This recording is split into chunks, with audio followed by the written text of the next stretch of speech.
শুভ সকাল। সবাইকে আন্তরিক শুভেচ্ছা জানিয়ে আজকের অমৃতবাণী শুরু করছি। আজকেও অমৃতবাণী শ্রী শ্রী রামকৃষ্ণদেবের কথামৃত থেকে একটি ছোট্ট গল্প। গল্পটির নাম গাধার পিঠে চন্দনের কাঠ। একবার এক ধোপা তার গাধার গায়ে একটা বাঘের চামড়া জড়িয়ে দিয়েছিল, যাতে লোকে ভয় খেতে থাকে এবং তাকে না তাড়ায়। গাধাটা মনের সুখে অন্যের খেতে শস্য খাচ্ছিল, ওর ধান, ওর যব, ওর পাট এসব খেয়ে বেড়াচ্ছিল। মনের সুখে গাধাও হৃষ্টপুষ্ট হচ্ছিল।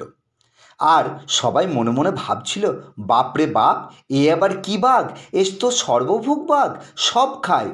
একদিন সেই গাধাটা মনের সুখে ডাক ছেড়ে বসলো, ঘ্যাঘোঁ ঘ্যাঘোঁ করে ডাক ছেড়ে বসলো। তখন চাষিরা বুঝলো এটা তো বাঘ নয়, এটা তো একটা গাধা।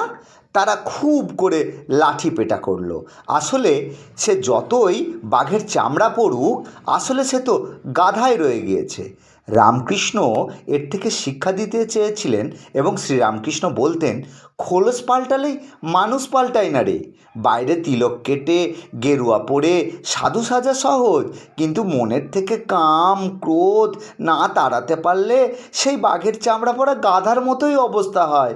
আসল হলো ধর্ম, আসল হলো অন্তরের শুদ্ধতা, বাইরের সাজগোজ নয়।